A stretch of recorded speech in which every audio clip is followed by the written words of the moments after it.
Ladies and gentlemen, welcome to Bleav in San Diego Baseball. My name is Alex Miniak, the host of this program and the voice of Petco Park. Also, the other host of this program, who happens to be a three-time All-Star. His name is Heath Bell. Heath, welcome back. Again, man, we're just watching the series, and you and I said it was going to go 7, and so far it's looking pretty good.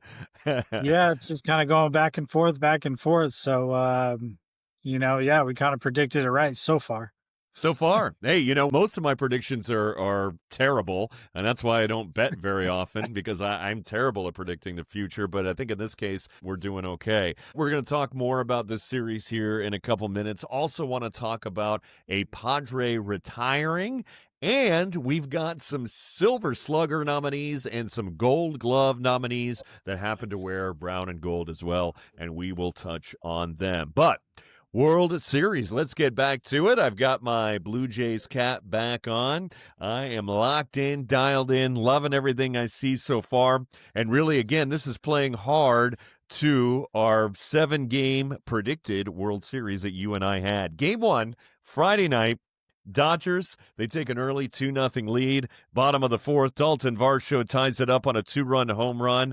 The Jays, they knock Blake Snell out in the 6th inning, already at 100 pitches, and they get into the Dodger pen. All right, and this is where things kind of smelled right there, so it's okay. Yeah, kind of smelled. Snell smelled. It got bad real quick. Okay, this bullpen gave up an Ernie Clement RBI single, a Nathan Lukes bases loaded walk, an Andres Jimenez RBI single, an Addison Barger grand slam, which went as the first pinch hit grand slam in World Series history. And then, no, they weren't done yet.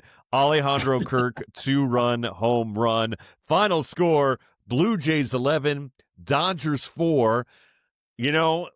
I said they had to find a crack somewhere in that starting rotation, and they did. They were fouling off pitches. They were driving up counts, working them. They got him out of there. They got to that pen, and that's when the damage was done. Well, Snell didn't look as sharp as he was the last outing. He was up in the zone, and he just could not get the ball back down. And Toronto just said, "Oh, thank you." It kind of was like, "Hey, thanks for the balls up in the air. We're going to hit them pretty far." And that's pretty much what they did. They didn't even need really a pitch hit in that situation. They just kind of felt like, hey, it's a good time to pitch hit. And he went, okay, let me hit a home run. Let me grand slam.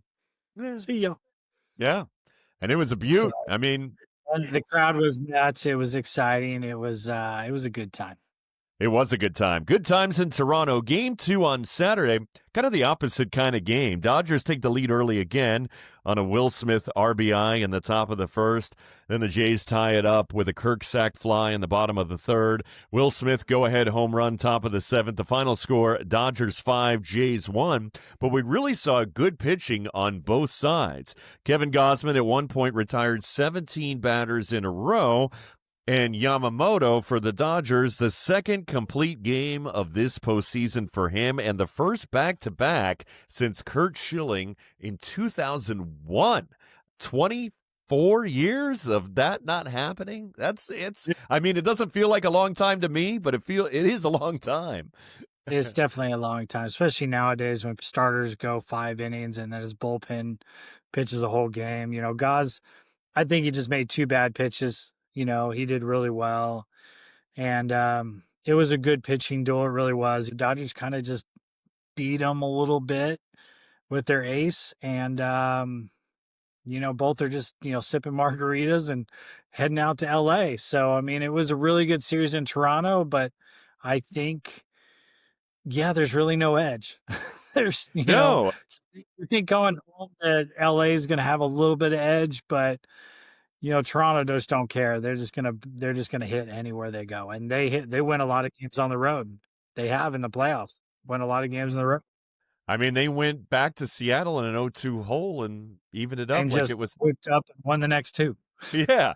I think when I look back at these 2 games, really, I think both teams got what they wanted, right? In game 1, Toronto got to the bullpen, they hammered them, and they got the win at home. And when you look at game 2, they ground out a road win in Toronto, and they got a complete game when they needed it the most after getting shellacked the night before. So I Yeah, I'm think, sure they needed him to come up big, and he just said, "Okay, let me pitch all 9." yeah, So and I, big. And Will Smith has just been tearing it up, hitting over 400 in the playoffs, and yeah, I think. But like you said, I think both teams got exactly what they wanted. The road team always just wants to win one, and the home team really wants to get off and win the first game to kind of show, hey, we're at home, we have the home field advantage, we can win at home. And so, like I said, there's really there's no edge. There's no none. like right now. None, and I've enjoyed every moment so far, even if the Dodgers are going to win a few of these. I've really enjoyed just having They're good, good baseball games. Let's put it good that way. baseball games. That is what you want in a World Series. Now, one oddity, I know you're a fan of KFC, and I wanted to bring this up. Game 2, did you see the Colonel sitting behind home plate? Did you see Oh that? yeah, totally put it on TikTok, my social media. I told the wife, I told the kids, like, hey, kind of in mood for some chicken. And they're like, look at the top right screen. Colonel Sanders was there in Toronto. Yeah, well, it turned out to be a marketing stunt, but a lot of fans on social media had initially speculated that his appearance was in reference to the curse of the Colonel. Have you ever heard about the curse of the Colonel? This is a Japanese baseball legend that says the ghost of Colonel Sanders cursed the Hanshin Tigers. Because they threw his statue into a canal. Now, I had to look up why they threw the statue of Colonel Sanders into the canal, and that's what Wikipedia is good for. So I looked it up here, and in 1985, the Tigers faced the Cebu Lions and had a surprise first victory in the Japan series, largely due to the efforts of their star slugger, American Randy Bass. And in a riotous celebration gathered at this bridge in Osaka, they had this tradition of yelling the players' names, and a fan resembling that player would then leap into the canal as part of this celebration. Well, they didn't have anybody who looked like Randy Bass, so they stole this statue of Colonel Sanders because it was American and Randy Bass had a beard and they tossed it in. Okay, so they win the championship, but then they go on an 18-year losing streak, and they don't win again until, I don't know, last couple years or something. So the curse of the Colonel was a real thing, and I don't know what that had to do with the Dodgers. I mean, Yamamoto was pitching, but he pitched for the Oryx Probably Buffaloes. because did you hear that Toronto kept chanting, "We don't need you" Yeah. to Ohtani. So it was probably Otani, and maybe the Canadian fans didn't realize that's not the team he played for. Well, you know what? I have a Hanshin Tiger shirt here, and I actually wore it on this I podcast just today. I just looked up because I was thinking, Major League Serrano, Yeah. needs to sacrifice the chicken, but Yep. Major League came out in '89, so they That is not they the threw curse of the. Colonel they threw Colonel earlier before '89. So I was like, maybe they brought it from KFC.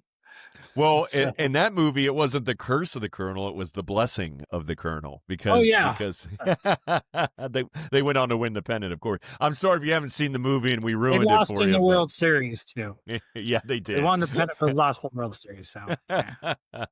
Well, speaking of losses, we have a loss on the Padres due to retirement. Martin Maldonado announced his retirement on October the 18th. I know he wasn't a Padre for very long, but 15 big league seasons, primarily with Milwaukee. He won a World Series with Houston in 2022. He was only one of two catchers to catch multiple no-hitters in Astros history, and he caught two immaculate innings in the same game in that 2022 season as well. So, Martin, I mean, hey, well-deserved, sir.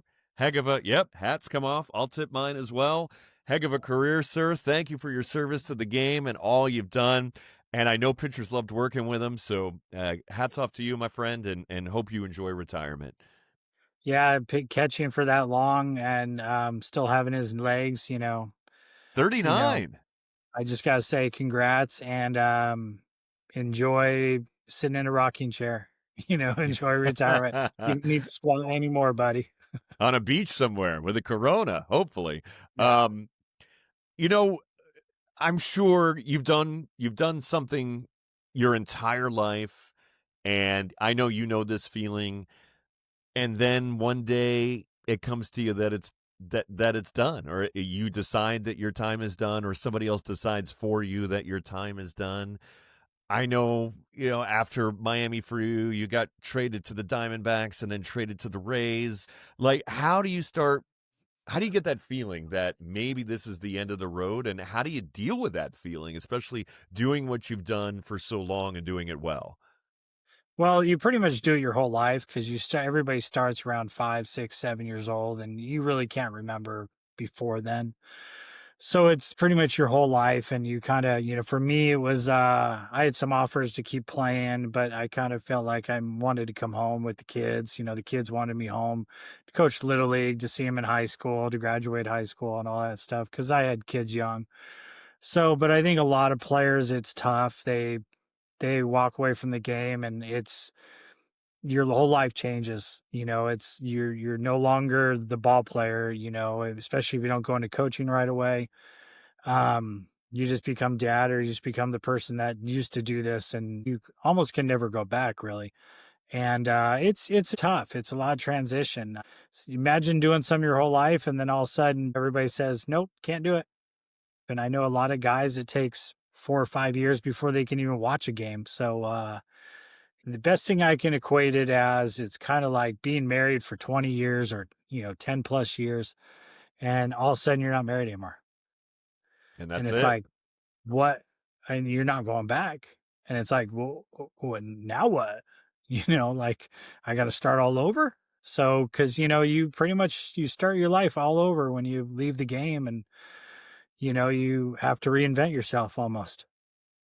Yeah, I've had to reinvent my career at least 3 times, but Well, not just that the thing is, drastically. like, imagine if all you did was announce, like, say, and you announced Little League games, then you went to high school and announced, you went to college and announced, minor leagues announced, pro ball announced, and as soon as you're 35 to 40, they go, okay, can't announce anymore, walk away, don't Which ever can do it. happen. Yeah, but it's kind of like you're just bad at it. Yeah. Or you can announce until you're really old and you just decide, hey, I want to walk away. But like you could do here and there, and it's basically reinvent yourself, and it's tough. It really is. Is there anything anywhere, and maybe these programs exist, I know they do for some of our athletes at the university level at the University of Florida. Is there anything that can really prepare you for that change? Because that is a mindset shift that is drastic. It's sudden. Can you get out in front of it or do anything to? There's not really anything that can, you need a good support system. You need a good family around you or a good friend just to kind of help you through that and just be like, hey, let's go do this. Let's go do that. Cause, think about it. When you're playing baseball for the majority of the year, you're traveling, you're hanging out with guys, you're kind of like a fraternity. And then one day, you don't see your buddies anymore. You don't travel anymore. People don't grab your bags. People don't do this. People are doing your laundry. You got to do your own laundry. And What's that it's just, like? I don't know. I mean, let's put it this way. When I was in college and minor leagues, they were doing the laundry and stuff. As soon as I came home, I started doing my own laundry. So, it's always a blessing if somebody else helps you out. So but don't expect other people to help you out. So for me, it was a hard transition, but I know a lot of guys, a lot of teammates, a lot of ex-players. It's a hard transition. That's why a lot of guys go into coaching, and I think you're really blessed if you get the chance to go to coaching. I mean, look at me. I walk away from the game, spend some time with the kids. It's probably been about 10 years now. I'm trying to get back in the game the last 2 years, try to be a coach or do this, scout or this and that. It's like pulling teeth. It's like, nobody ever knew I played. So I know it's you kind of played. hard. And then, there's going to be a point either this off season or next off season. If I can't get a coaching job, I'm just going to say, well, guess that's not on the cards. Let me go find something else. And, if I wanted coaching over hanging out with the family, then I would have probably gone into coaching right away, but family's first for me. So that's what I did, and I don't regret it. Even though if I can't get back in the game, I can't get back in the game. Maybe we'll just talk about the game.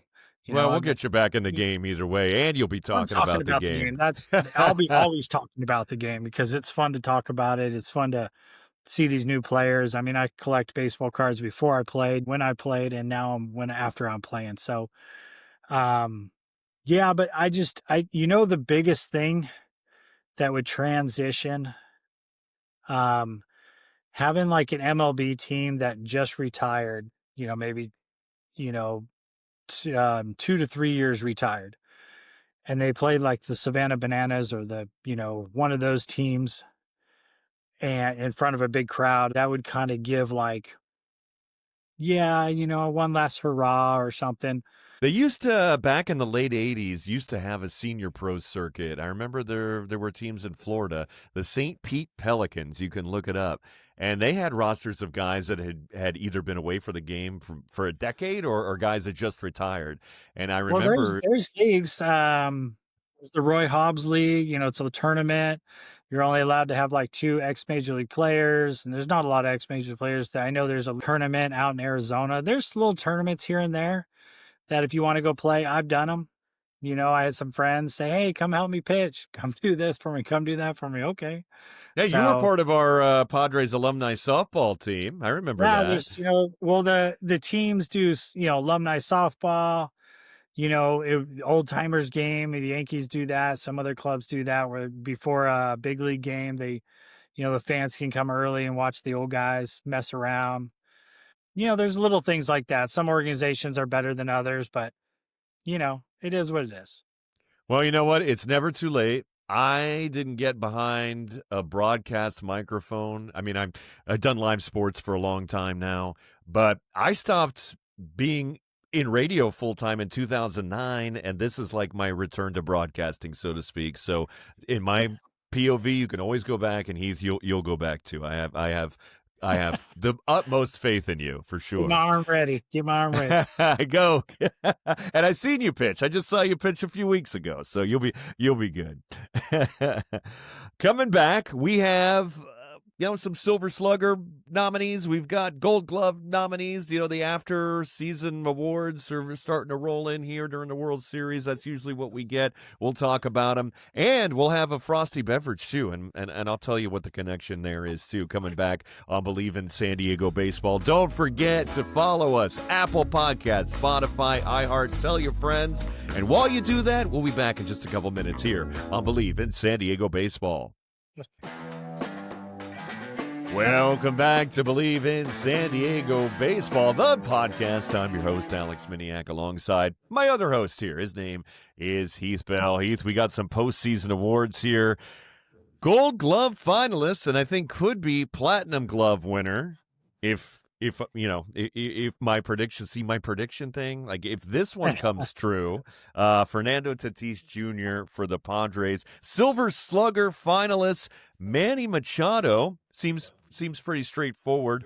The one I thought was a little bit of a surprise, and I'm happy with, Jake Cronenworth in the utility position for Silver Slugger Award. Hey, I'm down. You want to throw more names on the list? Keep throwing them, baby. We'll take them. We'll take all the hardware. I think Cronenworth he's a lot better than he has been. Kind of showed the last couple of years, but I mean, I'm glad he's getting a little love for utility man because they have him playing everywhere. Had him playing everywhere. They had him at short a little bit. They had him at first a little bit. He might have played third. I don't know. Maybe he snuck into the outfield when I wasn't paying attention, but he was around. He's throwing some bullpens. I've seen him throw on the mound. He's pretty good. Yeah, he used to pitch in college, so he makes his way around. I've got speaking of making his way around, he's made himself into a beer. This came out a little while ago. This is from Harland Brewing. It is called the Crone Zone American Lager. Generally I like them light. I drink the ultras and the light beers, the lagers, the pilsners, the blondes. They tend to stick in the zone. So when I can find something refreshing that sits in my 4.5% range where I can have a nice day drinker and just kind of chill out and relax and not get hammered after one. That's what I like. So you know what? In honor of Jake, I'm going to crack this Crone Zone right now. Just chug it. Yeah. Well, no, I can't. I'm too old. The acid reflux says I can't shotgun beers anymore. I got So, some Tums for you. I need stronger than that, buddy. We're getting old. But I'm enjoying my little Crone Zone here. Ingredients are Pilsner, malt, corn. That seems about it. So, it's as basic as it comes, as tasty as it comes, as cold as it comes. Just grabbed this one out of the fridge while we were on break. So, hey, living life, baby, and congratulations to those guys. I hope all three of them come home with hardware. Fernando, Gold Glove finalist. Manny, Silver Slugger finalist. Jake, Silver Slugger finalist as well. So I hope cool. we'll at least win one, but I'd love to win them all. So You won an award once. You were the Rolaids Reliever of the Year, were you not? For 2 straight years, yeah. 2 straight. Okay, wow. Yeah. Well, I'm actually here's the history. Who won the last Rolaids Relief Man Award? This guy. So that, and considering that we both have acid reflux, we should be we're good. I'm just saying it's not the Rolaids Relief Man Award anymore. So that's a shame because that's a great tie-in. Is it not? I mean, it was a great tie-in. I don't know what happened. I think it's the Trevor Hoffman Award now, or I mean, that's still a good tie-in, but I mean, like Rolaids. Rolaids spells relief. I remember this from our youth. Do you have the trophy back there? That would be great. Oh yeah, here, I was really quick. Okay. All right, we're moving. Look at this. We're on the move in Heath's man cave. And, it's like a fireman's cap. Yep. How cool is that? I don't know. That. So those were the last 2 ever awarded. Rolaids never renewed their sponsorship or whatever. I don't know. That's all right. Hey, you go down as history as not only the greatest Rolaids. Rolaids. Trivia question one day. That's all I got to say. You're going to go down as the greatest Rolaids relief man ever.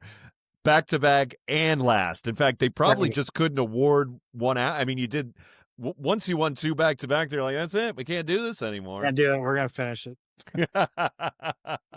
Well, you know what? That's going to wrap up our podcast, at least until later this week, and we will see how the remainder of this World Series is going. Again, Heath and I are down for 7 games. We believe it. That's our prediction. We'll see how it comes true, but I mean, based on what we've seen so far, I think we're going to be pretty good. So, for the 3-time All-Star, my name is Alex Miniak, and we will catch you in just a couple days back here on Bleav in San Diego Baseball.